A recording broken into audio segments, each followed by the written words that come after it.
A team of reporters now are in the Sikaman community.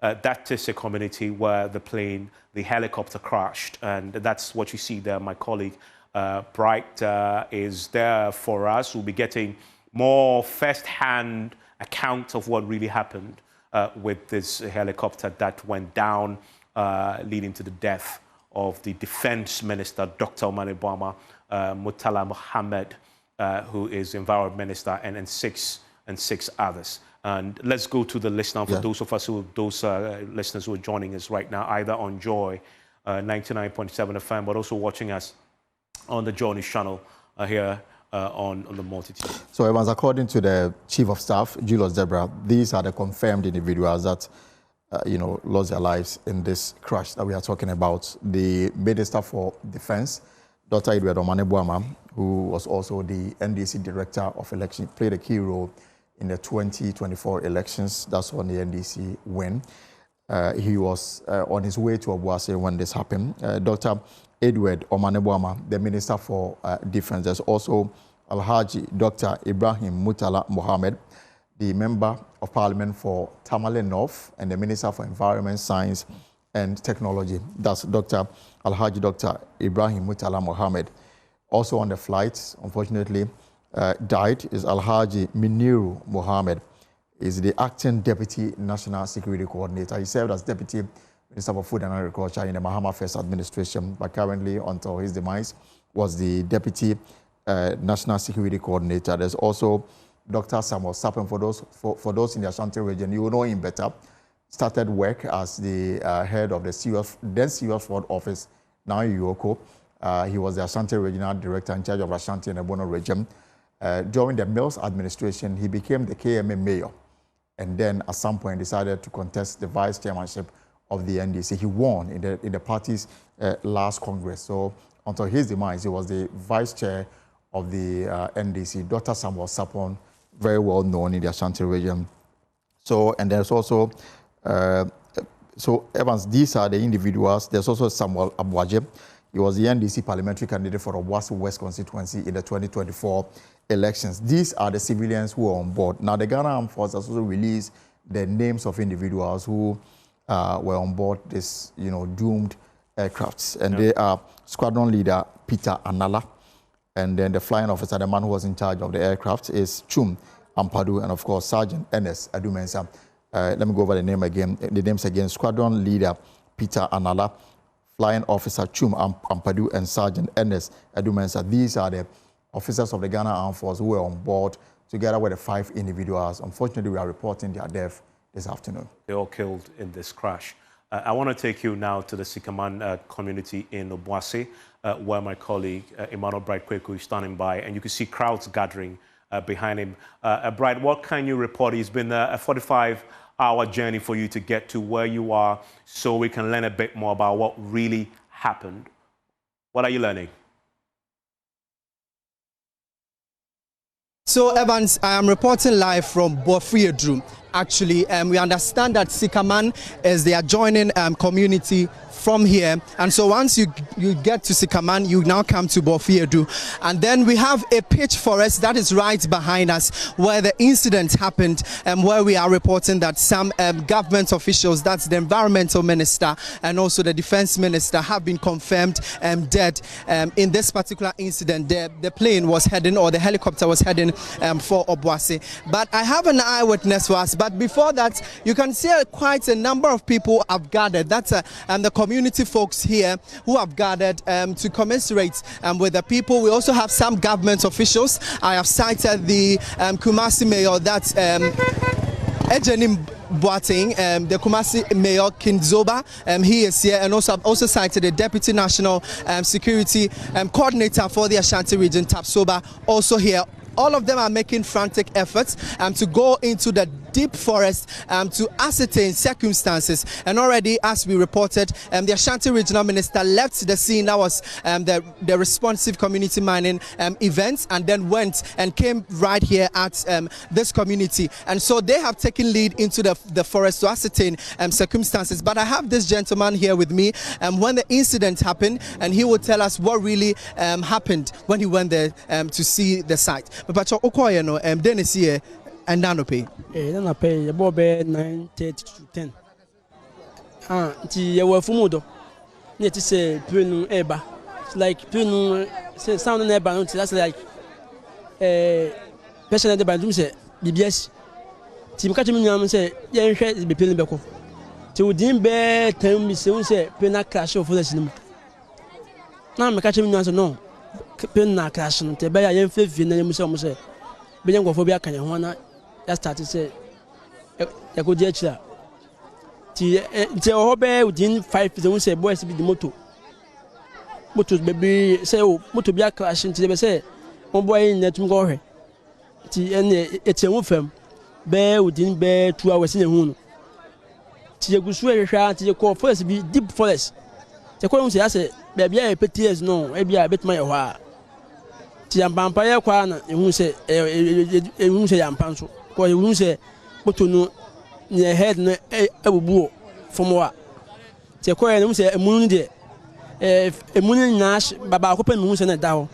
But the moon to really in Babel 5, they know we done on that jump, but Baco Peter that in Chim and we didn't do say 5 in the day. Much of it, but Baco now on Saturday. So as you can see in your shots, that's the Kumasi Mayor Ken Zuba. He is also trying to go into the forest to ascertain circumstances over there, what really happened in the forest. We will also be going there to give you our feedback. Continue. Then then see okay nipa saying dodo saying na edahona normal body na shekra na den. Yeah, me ko en mama otuzo ma shekra na de. Ba ko pe na wa zumi se on de da enchen be bi gakwa. Ba ma kan de muda omugudja nim amu na esh. Because want me fashion no because forest no anodin. Na before since no maybe Adansi no bibia no abetumi adaye. Be do be say the net the two from me ko na sikan get the two from the net here edudum jana kran kran san ehu nipa say nipa be 5 na ahika ho exactly problem always here yeah nti ko ne bibia mo hu bibia no bibia yeah bibia nti ya kano say incident ni see you know then na mutimi call inside one kasa call you know then na mutimi ye boa omo de edje omo and then kra na mo ye mutimi call understand say quite far from here say then na mutimi call yeah let me can say you say it noise no because you don't do this a baby I crash our forest nim bla because ten crash no I share I don't know mutu train na crash because oh noise na ya na ko ma mo fie kura te say noise biasi na ye wo from kwa ye ben ho de na say wo say tumi de following one de kura esi and guys ne buy na o first ne so about guys ne be do so no na say na nyina de ko hwehwe ti yeah ti e actually more than 2 hours 3 hours and say you spent 3 hours 2 hours before finding yes bizarre bachan yeah yeah that's what I say odini ade okay, sure. And so that's an eyewitness giving us an account of what really happened with regards to this incident. A helicopter, we understand, has crashed in the Bofriedu forest, and unfortunately, our reports are confirming that the Environmental Minister and Defense Minister, Dr. Omane Boama, and also Mutala Mohammed, and 6 other persons have been confirmed dead in a crash here at the Bofriedu forest in the Adansi Akrofom district of the Ashanti region. And as you rightly heard, the account, the eyewitness account, it took at least 3 hours for them to get into the forest. I must say that it's quite far. It's a deep forest and it might be difficult for us to go into, but we'll bring you more pictures from the incident, what really happened. But I have this man who is part of the national security and we want to know, what have you gathered so far? Okay, I got a missed call from my intel officer and I called back. He said they have a pre-crash in before Sikamai. And I've sent him, he sent me pictures and he testified that they have a pre-crash and those crew on board are not alive. That's what he told me. Okay. So what time did you get here? Around 10:30, 11. Okay. But have you been able to retrieve the body so far? No, there have been a backup there, so they are going there to retrieve the body. They are now going there to retrieve the body. Okay, all right, sure. All right, sure. Thank you. And so there are frantic efforts underway to really retrieve the bodies that were crushed. We understand that these bodies have been charred from the eyewitness accounts. Just one of them had their hands, you could see a body of it, but the rest of them was charred in this particular incident. So frantic efforts are underway, and we have an ambulance around to help in getting the bodies from the forest. It's been almost 2 hours, even since the Ashanti Regional Minister himself and some government officials went into the forest to retrieve the body, and yet still they have not returned from this incident. We have the National Security Council at present, dignitaries from the responsible community mining program who were all there have also come here to pitch camp to ensure that we can retrieve the bodies of these persons who have been confirmed dead, as we have reported. The environmental minister and also the defense minister have been confirmed dead in this helicopter crash that has happened at Bofuyedu in the Adansi Akrofrom district. We'll engage more with the residents over here and find out what the frantic efforts, even the government officials themselves,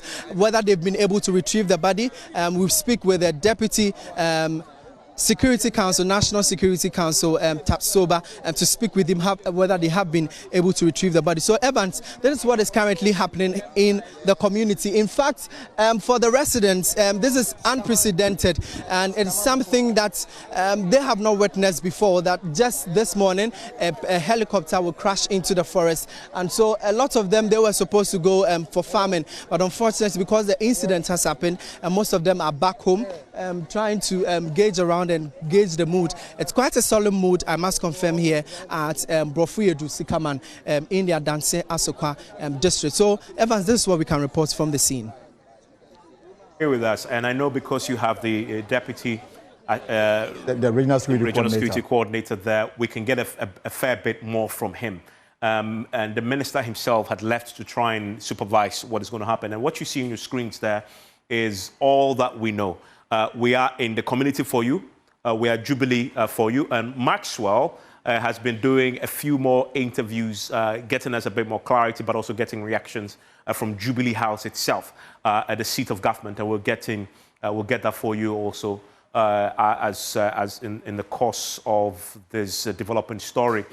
You see in your top left corner on your screen there the first images and footage from the forest where the helicopter crashed. The smoldering flames of the helicopter is what you see there. Shots taken by some of the residents who had rushed to the scene in an attempt to try and save lives. As we know now, that obviously turned out to be a fatal one, claiming the lives of the defense minister and environment minister. You see their pictures there in your shot on screen. But this is something that is coming on the day when the government was making a major move to deal with the illegal mining menace. And to think that the first major attempt to launch a major initiative to deal with this claimed the lives of the defense and interior, the defense minister, and also the environment minister. And Elton, is something that Maxwell said that is pretty chilling. That the president himself was billed to be at this particular event. Right. And there's every possibility that he possibly would have also been on this particular helicopter flight to the venue of this event. He was advertised to be there. It was his picture and that of the Lands and Natural Resources Minister that was advertised that he was going to lead this. And Maxwell tells us that there was a clash. There was another event in the central region that made it impossible for him to move. And so Omani Boama and Ibrahim Murtala Mohammed took the lead to go to the site, and he didn't go. And that obviously sends chills down your spine when you hear that particular story. It's not surprising that it was the Chief of Staff who addressed the nation to break the news that we've lost the Defense Minister and Ibrahim Murtala Mohammed. But it's a fair expectation to see that the President maybe later today may address the country himself. Our condolences, obviously, to the families of the bereaved But what we need to do as journalists is try and help you understand this great moment of grief, what has happened, but also to get clarity from government as to how they plan to move forward on the back of this terrible incident in Obuasi, in the thick forest there in Sikaman. And if you're just joining us right now, a total of 8 people. 8 individuals, 3 military officers and 5 civilians. Exactly. Including 2 sitting cabinet ministers. Cabinet ministers, and this is the defense minister we were talking about, and environment minister who are passed. And Elting, I must say this. It was just 2 days ago, I was talking to Manebama, and I spoken to him. Why? Because I was trying to convince him to allow us to embed with the military that the president had deployed to Boku. And I was convincing him about it because I thought for transparency, it would be good to have a reporter with a camera with a team. We see that happen elsewhere in the world where the military is deployed and you have a journalist with them covering what they are doing. It's such a major operation like that. It would have been useful to have it. And I was talking to him about it. He seemed very open about the idea. And you will notice, Elting, that we subsequently, last few days, we've seen that the military have been speaking. Right. We have the military spokesperson who has been talking to us. He wanted to bring transparency to the military. He didn't want the military to be a closed book. And he had given the instructions for the military to engage on what they were doing. And I remember him calling me subsequent to my call to him. This is just two days ago, when we had the military spokesperson on our network talking. He called me agitated that we are asking too many questions of her because, again, he also wanted to balance the information just enough. And there's a lot more that we can talk about this finding.